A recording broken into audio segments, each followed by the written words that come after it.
best thing about the podcast is that really it splits into two categories. The first being photographers that I followed for a long time, or creatives in general that I followed for a long time and have been fans of their work for an extended period of time in a kind of stalkerish sense. And then the other side of it, which is actually probably, depending on the day, I think they're good to offset each other, but can be a lot more fun, is when I find someone that's new to me, but their style jumps out at me so much, their work jumps out at me so much that I immediately want to kind of learn their secrets, talk to them and pick their brains. And you fall into the latter category. So before we really go on a deep dive here, let's just start off by letting everyone know how it is that you first found photography. Why did you first become a photographer? Oh, great question. So I've always been like into visuals and stuff like that. I'm a very visual learner. So a lot of my like creativity comes from visual things. Like when I was younger, I would do art classes and stuff. And when I was like 10, my mom bought me and my sister this little like Kodak point and shoot, like right before they went bankrupt. They were having like huge sales. So she bought us this little point and shoot camera, and I took an art class, and for one of the units we did photography. So we kind of learned like basic like composition and like leading lines and rule of thirds and like just, super basic stuff. So I got like a pretty decent understanding of it from then. But then I didn't really get into like actual photography until about 2016 when I got my first Sony camera. It was an A6000, and it was just like the kit lens, but it was already like 1,000 times better than the point and shoot. So I would actually try and use it to take photos, but I didn't really have too many people to photograph. So I was just like taking photos of like trees and, just like small things here and there. And then it wasn't until I started doing like videography with it that I kind of started liking the photography aspect of it, because once I started doing video, I picked up a couple of prime lenses. So, my photos were actually getting like decent. And then from there, I just kind of started expanding my creativity, and it started off as like gym videography for like my friends and stuff, since we all like weightlift and stuff. So we would make like little gym edits for Instagram. But then when the pandemic hit and all the gyms shut down, that's when I was like, oh, like I can finally have time to go out and do like portrait work and stuff that I actually like. So I haven't actually been shooting like my current style for longer than like 5 months, which a lot of people don't believe me. But before that, it was just all gym photography and just gym videography. And it wasn't until the pandemic hit where I lost my job and I just had all this time to actually utilize my camera that I started actually doing like the kind of work that I do now. So it started a while ago, but it didn't really get serious until like this year. Well, it's interesting you bring up pandemics and gyms, because literally on Saturday, I joined the gym to try and lose some of the weight that I've put on during the pandemic. And we've just been given a second lockdown. So now the gyms are closed. So I'm out a load of money and I'm still fat, and there's another lockdown. So that's fun for us to enjoy. Going back to this kind of this aesthetic that you found since the start of lockdown, this style that's so fresh. And I'm going to have to say that I'm in with the group of people that don't believe that you've only been doing it such a short amount of time. How did you come about sort of deciding on and finding this really atmospheric, I hate the word retro because it gets applied to everything now, but it is a very retro look. It's almost got a little bit of a footing in with 80s horror in the sense of like the atmosphere and the feel of the image, not in the actual content. It's got such an old filmic vibe to it, and there's so much atmosphere. Who influenced you to come to sort of that conclusion with what you wanted to do?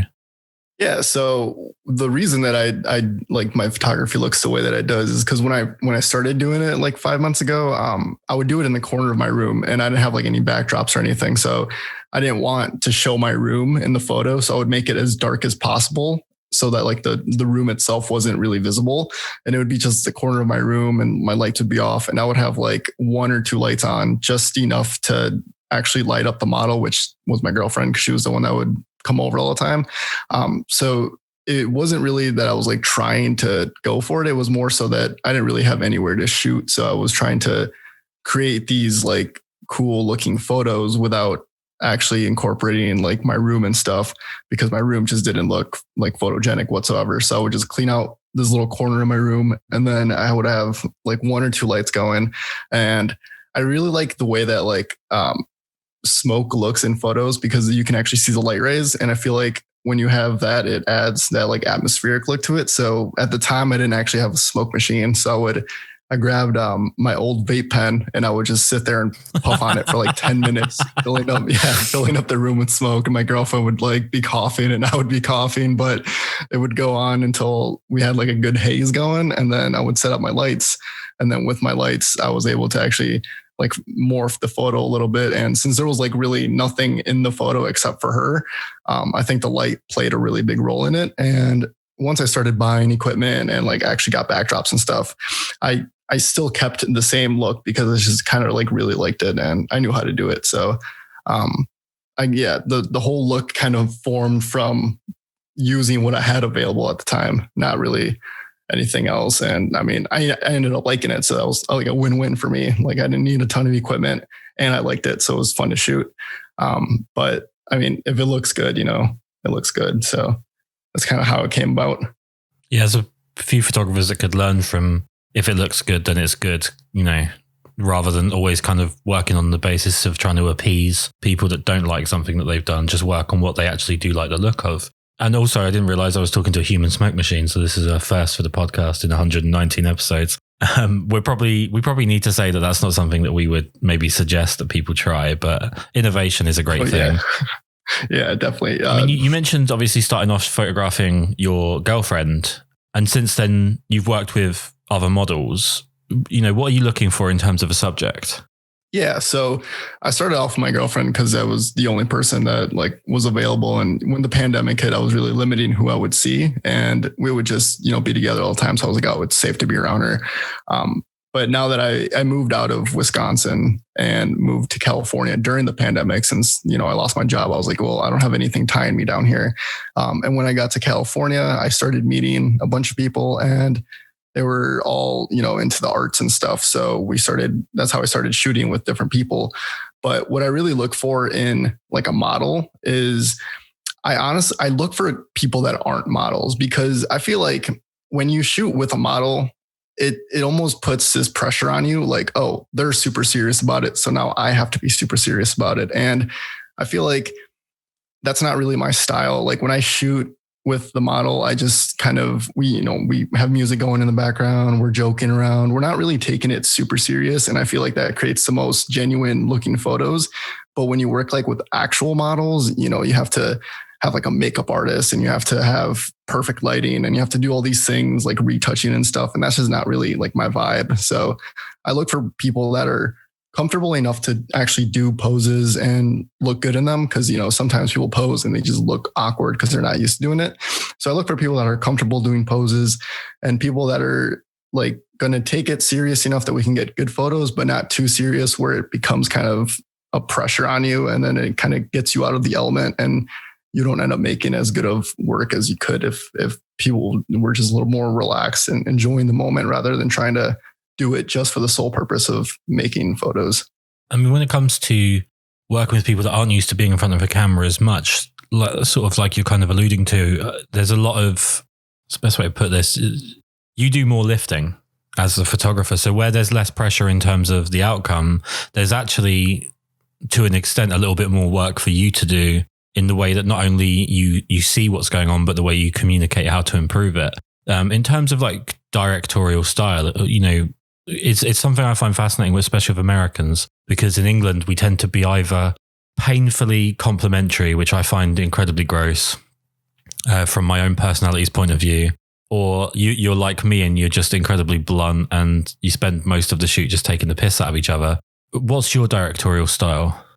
Yeah, so I like to give direction, because I like to, people always ask me, what kind of photos are we going to take? And it's hard to like explain it just because it's hard to explain my style in general. So I'll just like try and make a mood board, but would like not even end up using it. So I try and direct the people as little as possible on like the actual posing, because a lot of my work comes from how the light looks. So I'll have them do like a pose. I'll be like, oh yeah, that's good. Let's hold that for a second. So I can get into the angle, and then we'll take a couple photos, and they'll be like, yeah, just relax. I'm going to change up the lighting. And then I'll do all this light changes. And then I'll be like, yeah, let's go back to that one pose. And then we'll kind of work from there. But I like the model to be, as relaxed as possible. So I don't make them do like super crazy poses. A lot of my posing is just like super basic, but it's the lighting that carries the photo to begin with for me and for my style. So whatever they end up doing, I can usually find a way to make it look good. So if they do a pose that's like not super interesting, I can usually find a way to light it to make it look interesting. And I feel like that makes it easier for the model because then they're not feeling super uncomfortable. And then it makes it easier for me too, because then I get a photo that I actually like at the end. And then we end up both liking it. So a lot of my posing in direction isn't actual like posing in direction. It's just me working around with the light and trying to get the model to feel comfortable, because I feel like if they are uncomfortable, you can see that in photos, and I don't want that. I want my photos to look genuine. And I feel like I capture that pretty well because I'm just super relaxed during the shoot and I don't focus too much on direction, just enough to get the photo, but not enough to make it like actual, like, oh, move your hip here, move your hip there, do this, do that. You look good, you look bad, stuff like that. Like, I feel like once you start doing that, it makes the model too uncomfortable. And then you can kind of start seeing that in the photos. Yeah. I mean, I always refer back to a workshop I did a few years ago where I was talking through directorial styles and the way that I work, which is I generally explain the mood, which is something I think a lot of people leave out when they're working, especially with specifically models. They don't sort of engage with what the mood of the shoot is. They just talk about, I want this body part here, this body part here, and so on. And there was actually a guy on the workshop that asked the model at one point to rotate their pinky. And that was like the absolute epitome of micromanaging when it comes to posing. I can't think of a way to make people feel more uncomfortable than ask them to rotate fingers and stuff. It's a fucking unusual place to be. If I can ask a pretty ignorant question here. I come to America a lot when we're actually legally allowed to. I feel like America's sort of 50 countries under the guise of being one country, because state to state, there's pretty enormous differences. And if you go, northeast compared to southwest, there's just enormous differences in what you're seeing, the geography in terms of the politics, in terms of the weather and so on. So I don't feel like it's one big country. I feel like it's 50 countries that's pretending to be one big country. Do you notice a difference in people's sort of comfortability in front of a camera in California compared to in Wisconsin? Oh, 110%. Yeah, every state is just completely like different, which is crazy to me because, some states, states in the US are, the size of like countries, they're pretty big. Like Texas itself is like half of Europe, but like the people that live in different states are just completely different. So in California, everyone's all about the arts, everyone's super into some form of art. It's just a lot more, you do your own thing and you're not really judged for it, versus in Wisconsin, which is where I lived my whole life. If you're not this like type of person that everyone else is, you'll get judged. And I feel like that makes people not want to pursue what they actually like. And that's why a lot of people I know like moved out of Wisconsin, because if you're into the arts and you stay in a place that it doesn't really accept it, you're not really going to get anywhere with it. So places like Wisconsin and like the, Texas and stuff like that, they don't put a super big emphasis on being yourself and being who you want to be. Whereas like states more west, like California, they like emphasize being on who you are and who you want to be. And I feel like that's why so many creatives live in these really big states like California or like New York City and stuff, because people aren't scared to be who they actually are. It's also a bit of a self-fulfilling prophecy, because you can't build up a community if everyone's moving to California, but everyone's moving to California because that's where the community is. Yeah, there's definitely a lot of people in California, but as of recently, because of the pandemic, I feel like a lot of people actually left California from like the news articles that I've been reading. Like I think LA for the first time, it has like vacant like apartments, and that's like crazy because LA is known as like the most overpopulated city here. But now there's just like so many vacant apartments since the pandemic started. So I know in Texas, there's like the bigger cities like Houston and Austin have a nice growing population of creatives. I know in the Midwest, Chicago is just a great place to be. And then on the East Coast, you have like New York and like certain other cities that are just really good creative hubs. But when you're in like the Midwest, like Kansas, like Nebraska, like those like smaller populated states, it's almost like impossible to build a community because one, no one wants to live there because there's nothing there. It's just flat land.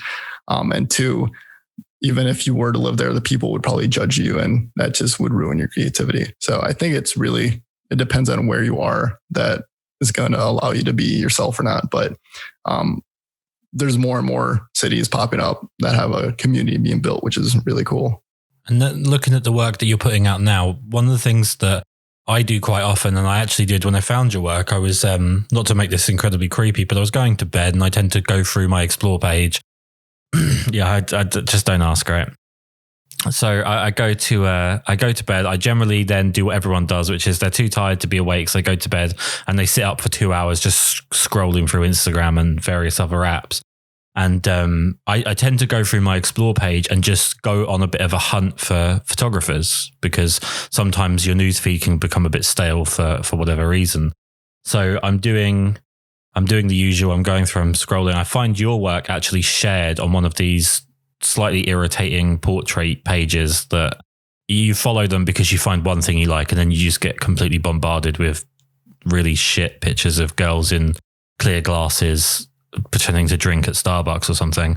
I find your image. I then hunt down through that, find the tags, find you. And I was so relieved to find that you had so many images that followed the same style. One thing that drives me personally crazy with photographers is when they have like one image that jumps out and then they jump completely to a different genre or a different style and then back and forth and back and forth. And you never really get a sense of what they're trying to do or what they're trying to communicate. When it comes to putting these shoots together, are you like mood boarding? Do you communicate quite a bit with the subject, or do they turn up and you are then sort of directing from that point? Yeah. So as recently I've been making mood boards just because I feel like it's easier for the model to know what's going to happen going into it. But not like maybe like 2 or 3 shoots ago, I just didn't even make mood boards at all. I would just say, hey, do you want to shoot? I have this cool idea in mind. And they'd be like, yeah, like I like your work. And I trust you to make it look cool. I was like, yeah, I'll make it look cool. And they would just show up and we would just go off of what I had in my mind. Like I didn't have like any visual way of showing them what I was trying to get. I would just kind of have the idea in my mind. Cause a lot of my photography doesn't actually come from like other photography. There are photographers that I like that I'm influenced by, but a lot of my work just comes from like music. If it sounds really weird, but like when I listen to music, I'd like see colors and like make these like these pictures in my mind that I think would go really good with these songs. And that's how I get most of my inspiration from, is actually from music. And obviously some other photographers, but there's not too many photographers I can name off the top of my head that I get directly inspired by. So as far as mood boards go, I didn't even have a way of making mood boards until I got onto Pinterest like a month ago. So It's been about a month since I've been like looking at, making mood boards and whatnot, but I try not to focus too much on mood boards because then you're trying to focus too much on someone else's style and not your own, if that makes sense. Yeah. I mean, you can end up with that kind of unconscious thing where you start replicating when actually you're just trying to draw influence. And I've been in that position before where I've had like a general idea and then I've ended up being really hyper focused on the shoot and ended up producing something that looks exactly like what I was drawing influence from, but it's like too much like it. And there's no interpretation on my part. I've basically just tried to mimic something and then you don't want to use it because it comes across like you've just ripped someone off basically. Can I ask you a really unusual and personal question? I don't think I've ever asked someone this on this podcast before. How old are you? Actually, I just turned 21. I don't look like it whatsoever. I usually get people that I tell them my age and they're like, you're lying. There's no fucking way. Like you're lying to me. And then I pull out my license and show them and they're like, holy shit, you do not look like your age. And I think it's funny because I'm 6'3", I'm 260 pounds. I'm really muscular because I work out a lot. And then I'm taking these like super artsy looking photos. And then like, I just don't look like my age. I don't look like the personality type that I have. Like I'm just this like anomaly, people look at my work and they're just like, there's no way you took that. And I was like, yeah, like that's me. That's all me. But yeah, I'm 21. I just turned 21 in August, which kind of sucked because it was in the middle of the pandemic. So we couldn't even go to bars or anything. So we just got really drunk at our house. But you know, I mean, as being a 21-year-old, I think I'm in a good place because I started doing art relatively young. So I feel like I have a lot of time to grow. But yeah, I'm 21. So people think you look older. Oh, 100%. People, the most common like age I get is like, I'll ask someone, be like, how old do you think I look? And I've been doing this since I was like 18. And they'd be like, you look like you're 26. I was like, oh, that's interesting. They'd be like, how old are you? I'd be like, at the time I'd be like, I'm 19. Cause like when I first got my job at, as a personal trainer, I was 19. So they would all be, like they would do group activities. Like the whole personal training team would do like, they would go to a bar or something. I'd be like, oh, I can't go. They'd be like, what do you mean you can't go? Like it was like my first week there. They were like, oh, we're going to go to this bar. You want to come? I was like, I can't. They're like, what do you mean you can't? I was like, I'm 19. They're like, bullshit. I was like, dude, you hired me. Like, yeah, like did you not look at my age? Like I'm 19. Like I can't go to bars. And they would just all be like shocked. And every time I got a new client, they would ask about my age and stuff. And I'd tell them and they'd just be super shocked. But yeah, I'm also like, not to brag or anything, but I feel like I'm a lot more mature than than most people my age group. So that also plays into people thinking I'm older than I am. I remember being 18 years old, starting a new job and someone saying that they thought I was 30, 31, and that hit me pretty hard. And ever since then, I've basically come to the conclusion that I just look like a permanently recovering meth addict, which is kind of sad, but you know, you kind of learn to just live with what you are. I mean, the reason I ask about your age is because I definitely agree in terms of the maturity and the fact that you set yourself a target, especially at such a turbulent time with your work, to do something different. And you've done a pretty fantastic job of going in the right direction with that. Let's talk about gear. I don't really talk about gear on the podcast, but your work is a little bit different. So let's start off with like your studio, because I know there's a like a bit of a studio tour, I think, on your YouTube. But let's talk about what you're using in studio. Yeah. So when we moved into this house in California, California is super expensive. So the fact that we got a nice big size garage for what we're paying is just insane. So none of us were using it. It was just kind of like a storage closet for us. And like, we don't even have that much stuff. We have like one couch in the entire house. So there was just a bunch of like empty boxes in the garage. So I was like, hey, like, do you guys mind? Like, cause I have some roommates. I was like, do you guys mind if I like turn it into a photo studio? And they're like, nah, dude, go ahead. Like, we're not going to use it. So I went to this local camera store and bought some backdrops because I was looking on Amazon and it was like $90 for a backdrop because I wanted like as big as one as possible. But the shipping was like a month because it was like in the pandemic. I was like, I'm not waiting a month to just to get this. And plus it'd be like another $20 for shipping. I was like, yeah, screw that. So I went to this local camera store, got it was like a 12-foot backdrop. And then I got the stand for it I already had because I had like these cloth backdrops that I just never really liked. So I never shot with them.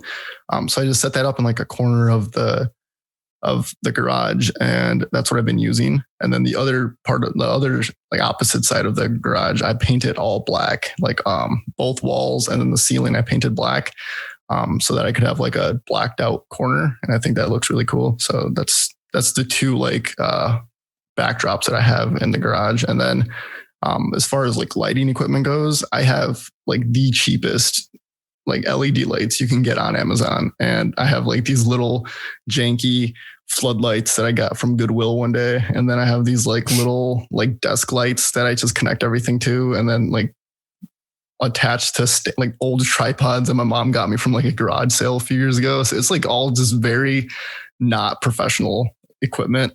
But I make it work. So absolutely, you make it work. Like, it should be an inspiration for people that are complaining that the reason that they're not getting the images is because they don't have the equipment. Because if you're getting what you're getting from what you're describing, then there's no excuse for anybody, really. Are you someone that would want to stay on the continuous lighting route as opposed to going more into flash?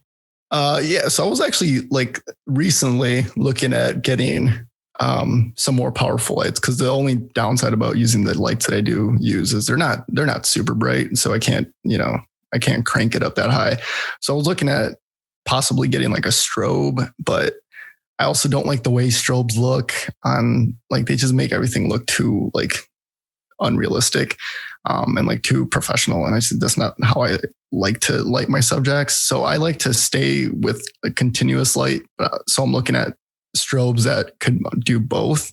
But I'm not super into lighting, so I have no idea where to start. But yeah, I would like to stay in continuous lighting, because then it gives me a good idea of what the photo is going to look like when I take it, versus like with a strobe, it's like off until you take the photo, and then you have to like review it quick and then, take the next shot. Whereas when it's continuous, you can see how the light looks before you even snap the shot. And I feel like that is just a lot easier for me. And then what's in your camera bag? So my camera bag, I usually only bring a couple lenses whenever I shoot anywhere. I have the tiniest camera bag I bring everywhere, because I used to have this massive camera bag and I would just bring literally everything, and it would just weigh me down, and I would get paralysis analysis where or analysis paralysis, where you just overthink everything. And then instead of doing one thing, you just don't do anything. So I've narrowed it down to just my camera, which is the Sony a6400. The lens that I use is the Sigma 30 millimeter 1.4. And then I have all my filters. So I have like my Pro Mist, my Star filters, my like CPL filters, like my ND filters. All that is like in one pocket. And then the backup lenses that I bring are the 50 mil 1.8, and then my kit lens, and then also the 16 mil 1.4 from Sigma. And then just recently I picked up 2 little film cameras, like point and shoots.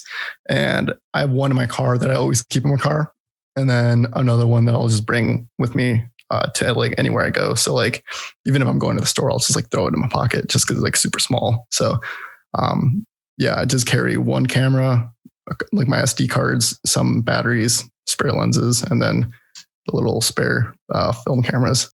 I'm glad you mentioned the filters, because I was positive that there had to be some kind of Pro Mist going on, or like you mentioned, the Star filter. So the Pro Mist is definitely seen as being more of a video sort of centric filter, and it's not used as much, I guess, or isn't as much regularity with photography as it is with video. What made you go down that route? Was it just to add more of that atmosphere? Yeah. So with the Pro Mist filters, I feel like it makes it look less digital, which is what I wanted to make it look like. Cause I feel like the over sharp, over contrasty look that you get from a lot of digital cameras just isn't like, I don't find it pleasing. Some people will, I personally don't. And I do a lot of, unique lighting, and with these lighting, like that I have, it would just look flatter if I didn't have the Pro Mist diffusing those highlights. So I always just have it on, just because I feel like the diffusion you get from it makes the photo look more organic and not super like digital and sharp. And I just really like the atmospheric look it also gives. And when I combine my actual smoke machine that I got now, when I combine my smoke machine with that, it gives it like a really, really cool atmospheric, soft looking look, which is exactly what I try and go for. So yeah, I got it for the like softness and the just organic feel, and then like the kind of vintagey look it gives all your photos.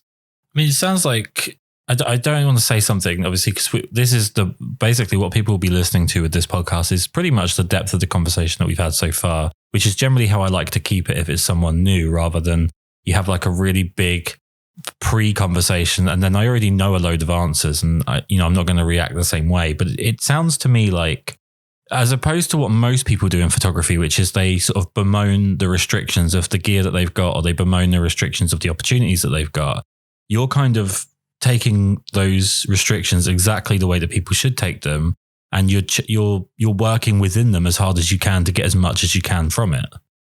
Yeah, exactly. I feel like you should be able to get a decent amount of photos from like having very minimal gear and only shooting, like for an hour. Like you shouldn't have to do these super big productions to get good photos. Like a lot of my photos, like a lot of them were like accidents almost. Like I don't go into a shoot thinking of what kind of photo I want to take. I just go into it and then whatever happens, happens. But if you're a good photographer, you should be able to make something out of almost nothing. So that's why like a lot of my earlier work is, really cool because I literally had like nothing and I was still able to make really good photos out of it. And I feel like a lot of photographers, like you said earlier, put their emphasis on like gear and stuff like that when that really shouldn't be the case.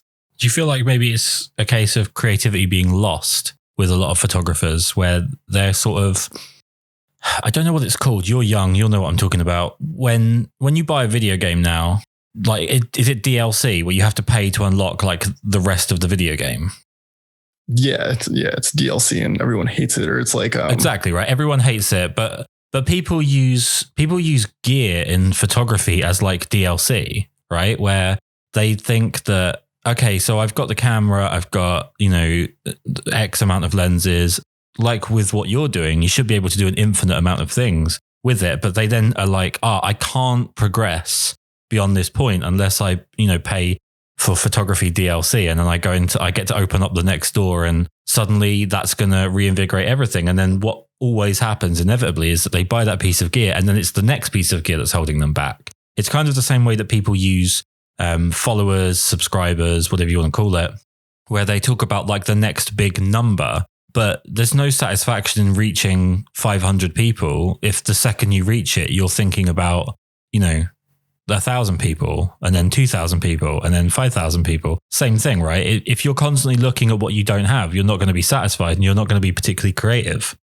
Yeah, exactly. And I feel like it also just stems down to people being, I don't want to sound mean or anything, but like people just not being creative enough. And this comes from earlier in the year. Remember when FaceTime photography was like a thing for like a month? Yeah. There was this one photographer, and there's one photographer on Instagram that I used to follow, just super pretentious. And he was like, when people started doing that as a means of, creativity or whatnot, which, the concept's cool. He was like, art is dead. People are taking pictures of their screen and calling that photography. It's like, dude, let people enjoy things. Like, and then for someone to say that, and then for their work to not even be that good to like warrant an opinion like that, like, dude, like, shut up. Your stuff's not even good. And then you're out here saying that art is dead. Like, can you be any more pretentious? Like, as soon as he said that, I unfollowed him, and he's like a big photographer. He has like almost 700,000 followers. And then, so I feel like people are they're too scared to be creative and too scared to do their own thing, because if it's not popular now, they feel like it's not going to be popular. And the thing that I always think about is now, right now, because of TikTok and stuff, like smoke bomb photography and like glitter photography and like all these like super just cheesy forms of photography are like really popular right now. But in like 10 years, no one's going to be like, oh, remember that one really cool smoke bomb photo? No one's ever going to say that. It's the same thing as like HDR photography, like early 2010s, everyone did it. Yep. And it was just this super cool thing. And now like you can't remember a single good HDR photo that you like thought was cool back then, just because it's like a trend. And right, like all trends, it's going to end eventually. And if you're not doing your own creative thing, no one's going to remember you. And I feel like with photography, you really have to, the whole point of photography is capturing an important like moment and a cool like time, that like a good time in your life. And that's how photography originated. It was to document things. And if you're not trying your best to make those moments count, then it's not going to, in 10 years from now, why should it matter if it's not going to matter right now in the moment? So I always try and make my photos as timeless as possible. Like if someone 50 years from now looks at my photos, they should still be impressed just as much as they are now, versus if someone looks at like a smoke bomb photo right now, they're gonna be like, oh, that's super cool. But like 20 years from now, they're gonna be like, oh, it's just another smoke bomb photo. I remember when everyone was doing those, like you gotta be your own unique self and you gotta do your own creative thing. And I feel like a lot of photographers just don't like they're just not confident enough in their ability to do that. And I feel like a lot of people need to be more confident in their own style and not follow what's trending. In that vein, then, if you don't mind me asking a little bit of a weird question, but let's say what you're doing becomes the next trend. Would you find a way to kind of maneuver away from it? I feel like if you're like the pioneer of a certain style, you can continue to do it. So a good example is Brandon Wolfel. Dude's work is the like super neon looking look that was popular like I want to say like a year ago. It was like super, super popular. And it was like the very bright neon signs and like the super like almost like muted neon, but also like vibrant at the same time look. And he was like the first one to do that. And then everyone was like, yo, that's super cool. Let's all do that. And then everyone copied it. And now it's kind of a cliche to do it, but he continues to do it because he was like the first one to do it. So it still looks good when he does it.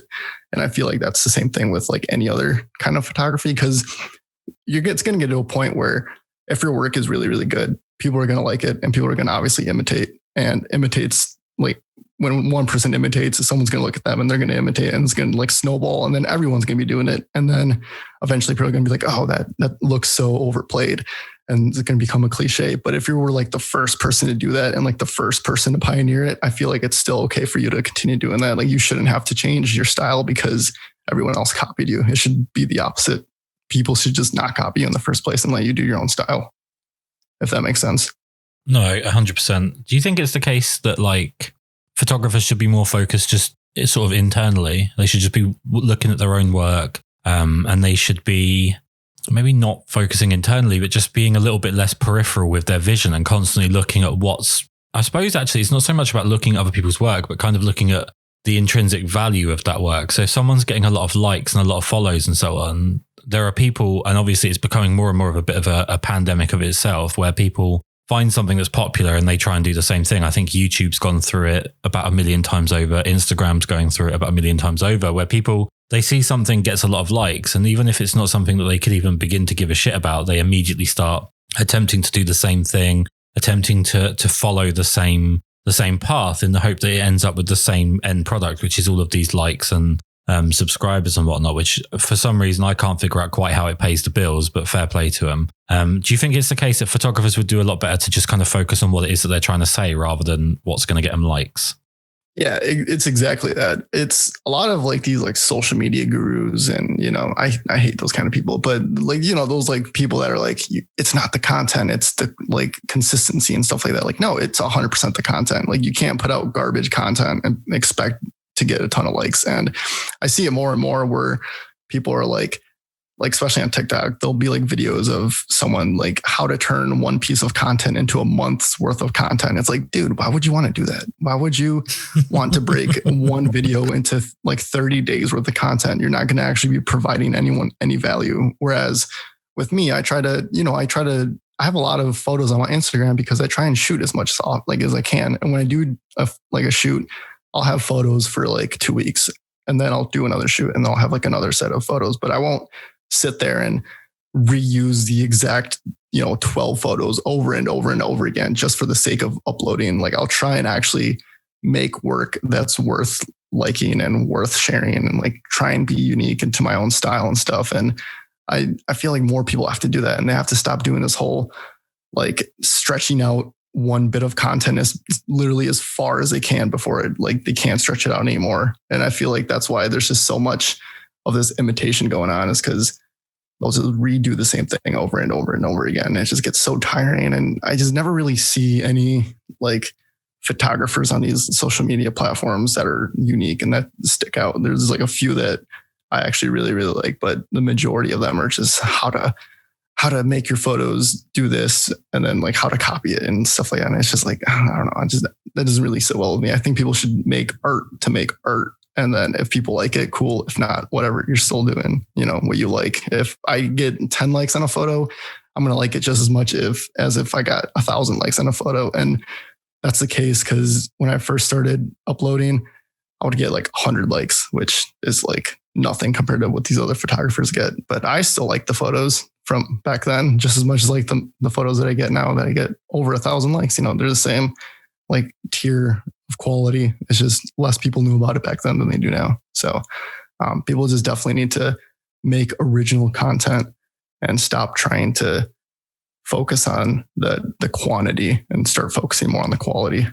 It reminds me a little bit of when I used to be a musician, and people would you would talk to a couple of people that you got introduced to who also played music, and they played, inevitably you had to find a guy that played bass because they're like fucking hen's teeth. And you get into a room the first time you're meeting, and the first thing you do is you're like, okay, we'll come up with a name, we'll get a website, we'll get merch. It's like, maybe write a fucking song first, maybe come up with at least a relative idea of what it is that you're trying to create before you try and find a way to advertise it, which is what I honestly feel like Instagram looks like to me at the moment, where people are, they try something for the first, my biggest bugbear, there's a couple of it I actually have. The word banger, when people say it's a banger photo, drives me fucking insane.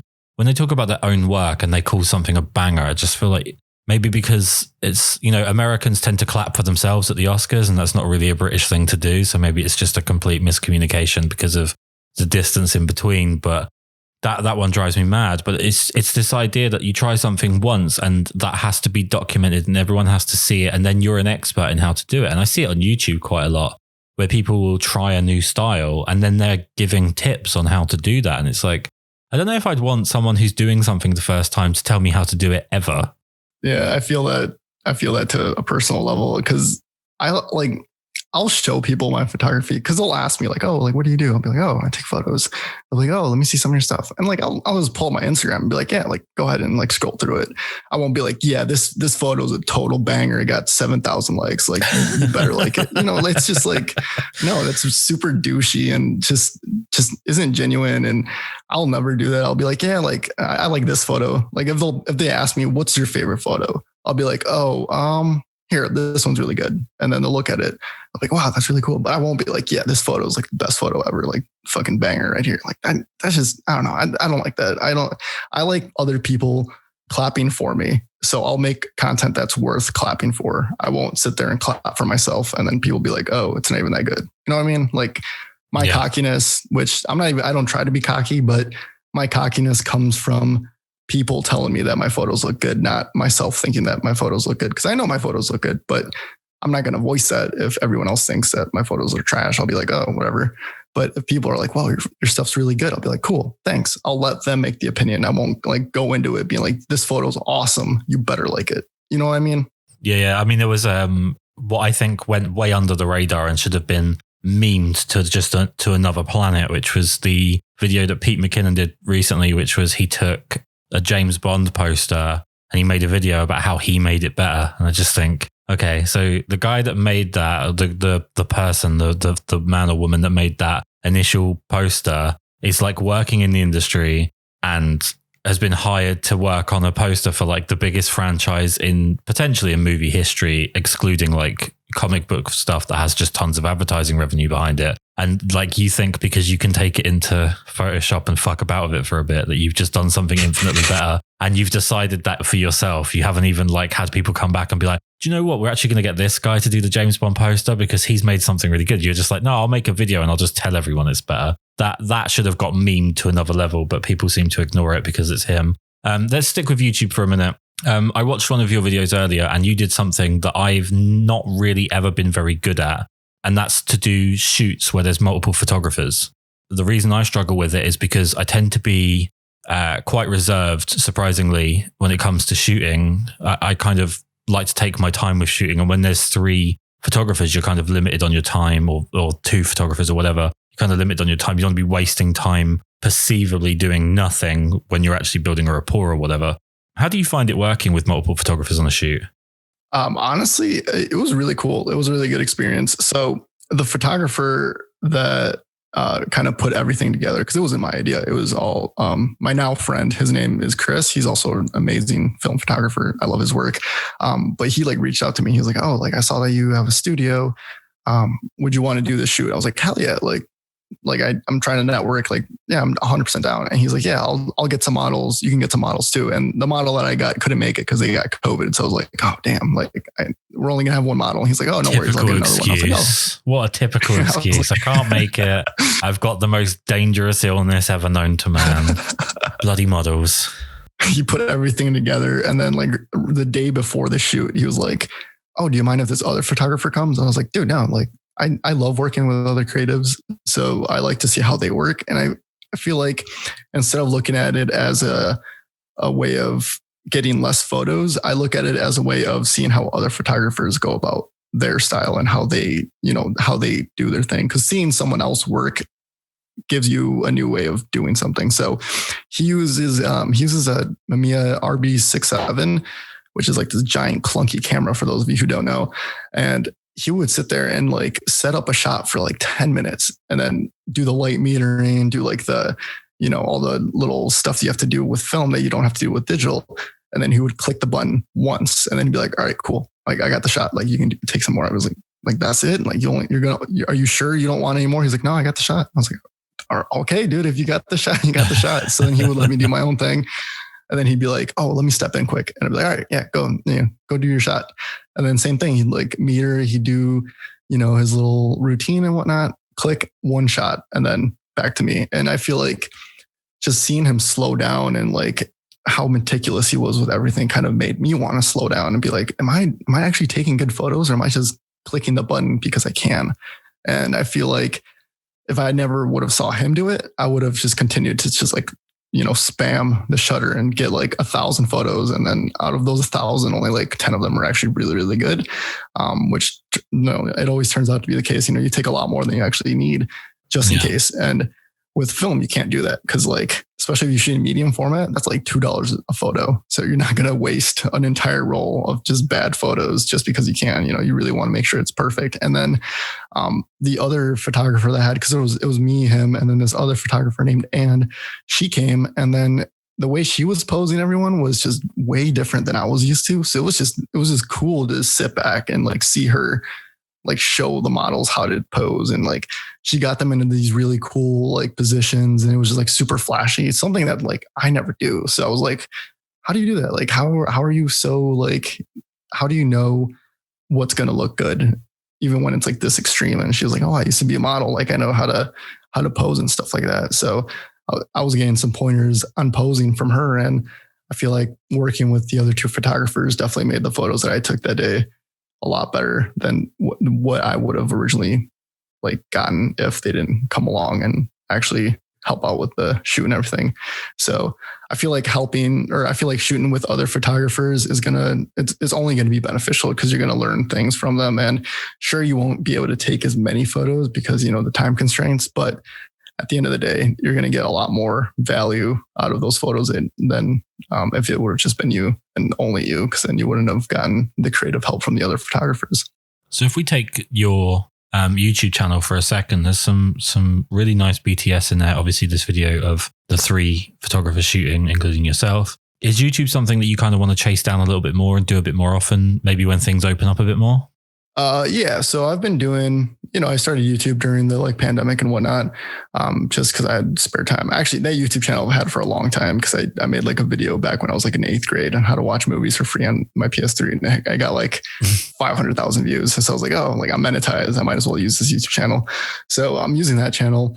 And yeah, I definitely want to do more things like that when I can. I would definitely love to travel around the US and meet some other photographers and do like collaboration shoots with them just to see how they work and also, learn something from them, because there's some photographers that like I see their photos. I'm like, how did they get that? And I feel like that's a good indicator that the photo is good. If you look at a photo and your first thought is, how did they do that? Like, how did they get that photo?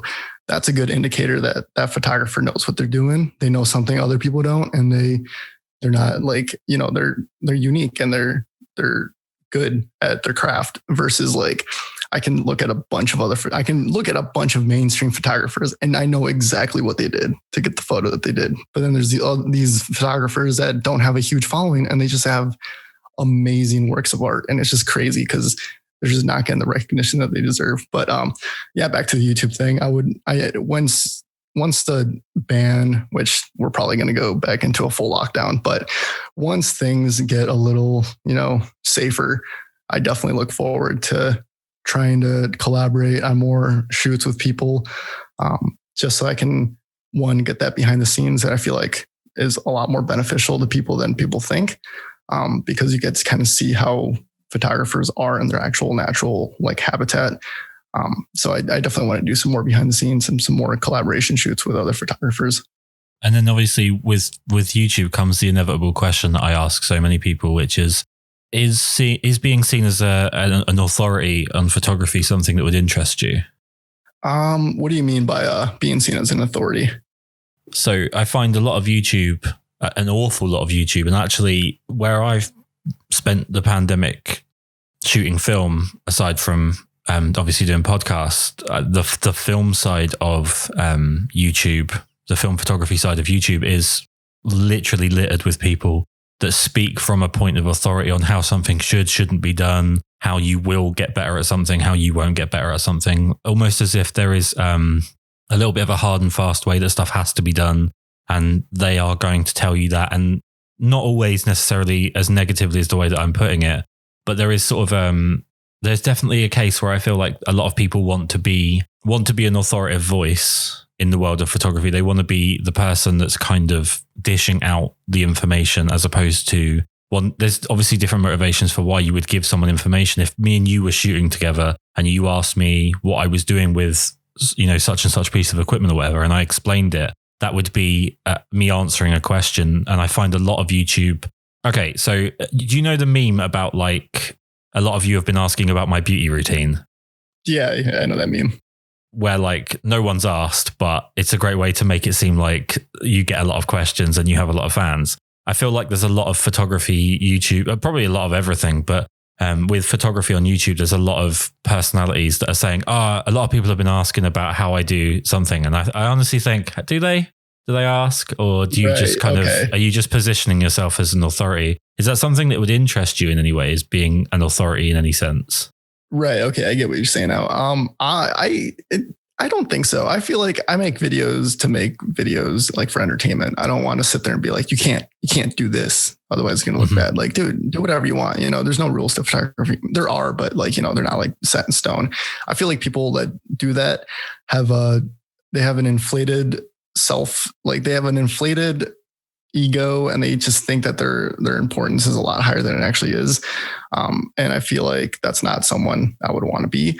I want to be the person that's going to help the photographer that just got into photography learn how to do things well, and just give them enough so that they know how to do it, and not too much where they have to be restricted to a certain thing because they think that if they don't do that, it's going to look bad.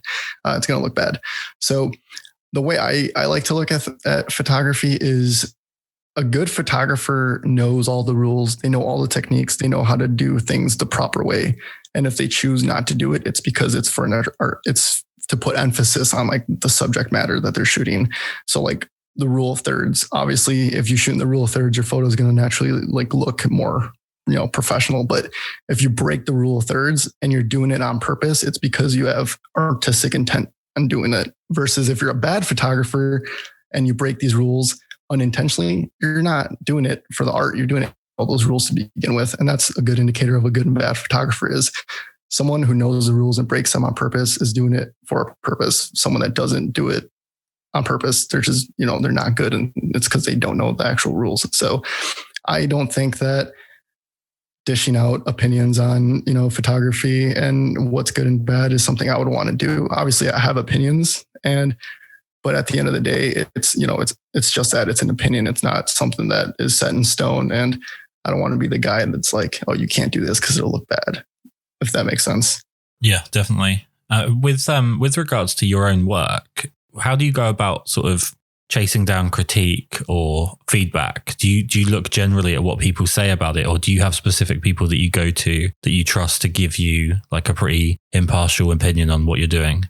Yeah. So I get like tons of, compliments and stuff on, like, Instagram. The comment section is, like, nothing but compliments, which is awesome. It helps boost my ego. But my girlfriend is super, she's like the nicest person you'll ever, but she'll also put you in your place. If I take a photo that's just, like, not that good, I'm like, yo, look at this photo. She'll be like, that's not really it. I was like, what do you mean? She's like, it's not that good. And I was like, why? And then she'd break it down and, like, tell me, because she got into photography because of me, and she's been following a lot of photography pages and stuff. And for Christmas, I'm going to get her a camera so she can start, shooting her own stuff.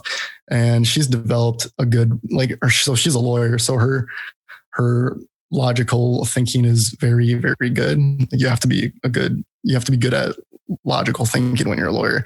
So she looks at it from like a logical perspective, does kind of like what I was explaining, where if it's like technically good or not. And then from there, she like goes on if it's like artistic or not. And then, so she'll give me like really good, honest feedback. And she'll be like, yeah, like I like this photo, but I liked it better when you did it this kind of way. And like, we'll sit there and edit together, and she'll kind of like tell me, you know, if she thinks it looks good or not. I mean, at the end of the day, if she thinks it looks like butt and I like it, I'm still going to post it because it's my photo, not hers. But I think it's still, you know, good to get someone's perspective that actually is close to you and isn't, you know, afraid to hurt your feelings. Which, by the way, like my feelings are never hurt. Like someone can be like, your photo sucks. I'll be like, cool, thanks. And I'll still post it because I personally like it and I do it for myself, not for anyone else. But where I get my feedback from is either my girlfriend or like close friends. Because I feel like a lot of people on the internet they're like fake nice. They'll tell you your stuff looks good. And then even if it doesn't, and I feel like that's why a lot of photographers and like a lot of mainstream photographers that aren't that good are where they are. It's because people give them like fake nice compliments and stuff. And I would love people to give me like actual critiques and not just like, you know, I want people to give me actual critiques, but what happens is they never do that. They just go and tell you that your stuff's garbage. And then they like leave it at that. And it's like, okay, that's not very helpful at all, but thank you for your opinion. Years ago, I remember getting asked to do a critique on someone's work. And I've got a very hard line with this kind of thing where I'm just going to kind of, I'm going to be very stream of consciousness about it. I'm just going to say what I see and maybe not construct it in the way that's the most useful or the most palatable, but I'll just say what I think. So generally people just don't, and that's fine. And this one guy kept asking. And eventually we went through the, like, are you sure? Are you 100%? You know that I'm going to say whatever I think. And we get to the end of it and I looked through his images and there was a lot of sort of technical competency there. But I said to him, like, everything you've done, I've seen done better by someone else that's in your direct sort of peer group. So in England, there's a website. I think it's now international, but it's also dying. There's a website for models and photographers to kind of meet up and whatnot, and it's called Purpleport. I left it this year, which I was so relieved to, after years of hoping I could get to the point where I could. And it's a bit of a shit show of a website, but essentially there are certain models that are very prolific on this website, and England's a small country, so these models proverbially get around quite a bit to different parts of the country and get photographed. And basically every single image that he had was of a particular model that was very well known doing a thing that she was well known for. So there was no sort of congruency to the overall portfolio, and then there was no originality to the individual images. And I literally just said to him, you know, I don't know a better way of putting it, but I've seen a better version of every image done by someone else. And he just literally never spoke to me again. So I've definitely got to do a lot of learning on how it is that I go about delivering information when it comes to critiques and stuff. If it makes anyone feel better, I'm generally a lot harsher on myself than I am on anyone else. And with that in mind, a question that I really enjoy asking people is just, what do you think your biggest weakness is as a photographer? I think my biggest weakness as a photographer is my ability to communicate what I want. So a lot of the times when I'm posing, you know, like I said earlier, I do most of the, you know, direction during a photo. I'll have this image in my mind and it's so hard for me to like put it into words on what I want, because I can't like show them a preview of my mind, you know, I can't like give them a visual preview of it because it's like, you know, my stuff isn't super like prevalent. I can't make a mood board of the exact photo that I want to get. So my hardest part is definitely just figuring out how to convey what I want to actually capture. And for the most part, I've been able to do it, but I've worked with some models before that said that they modeled before, but it was very apparent that they didn't. And that made it super hard on me because I was going into this expecting them to be like really good at posing, and then they weren't. And it was just like hard for me to be like, oh, like, because I would have to start micromanaging to get the photo that I wanted. So it just became hard for me to actually tell the person how to get in the position that I wanted them to be in for me to be able to take the photo. And I feel like, yeah, the hardest part is definitely conveying what I want to capture, because there's just like, it's like really hard for me to explain how the photo I want to look is going to look. And yeah, that's I think I need to just get better at that and like learn words that can resonate easily between people, because a lot of the words that I use right now are like moody and like dark and like, vintage and stuff like that. And those are just super generic words, and I don't want to keep using those. So yeah, definitely just trying to get my ideas to kind of come into fruition a little bit easier is definitely the hardest part.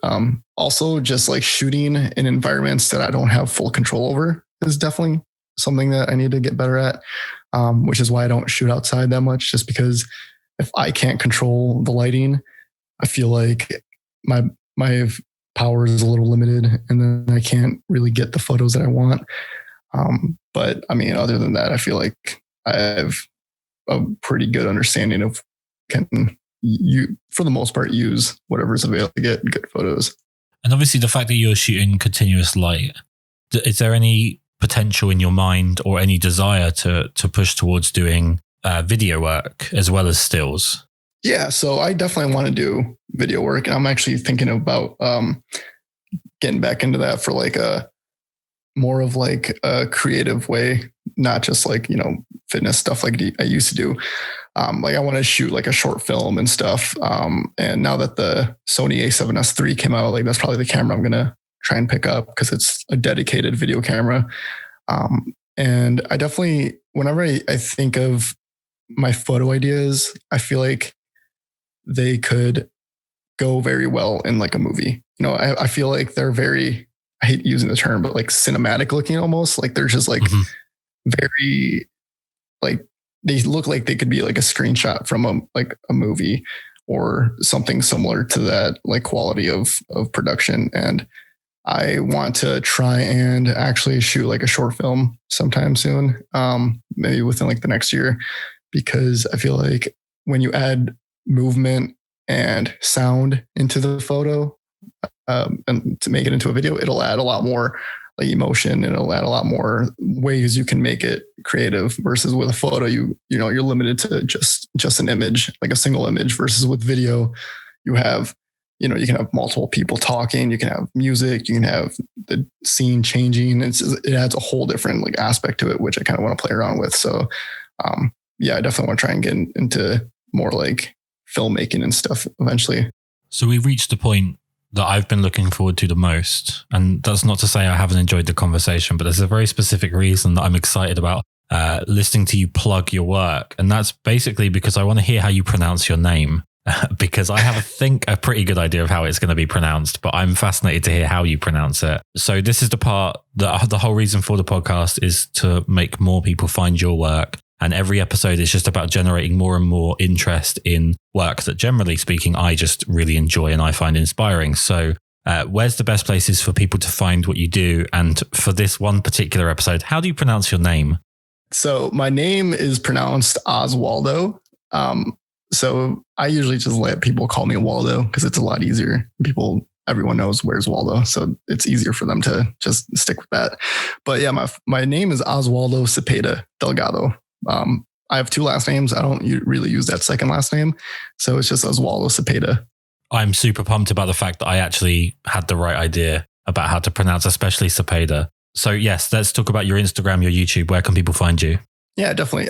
So I don't know when this video or when this podcast is going to be released, but I'm in the middle of changing my Instagram name just because right now it's Waldo in Wisconsin, but all my other platforms I use Moody Darkroom because I feel like that's going to be my brand. So by the time that this podcast is out, hopefully I'll have everything just be one name, which is going to be Moody Darkroom. But my Twitter and my YouTube right now are Moody Dark. And then my website is moodydarkroom.com. And my Instagram is going to be Moody Darkroom in the future. But right now it's Waldo in Wisconsin. It's been an absolute privilege to talk to you. Thank you so much for taking the time. Yeah, definitely. It was nice sitting here and actually talking about photography stuff.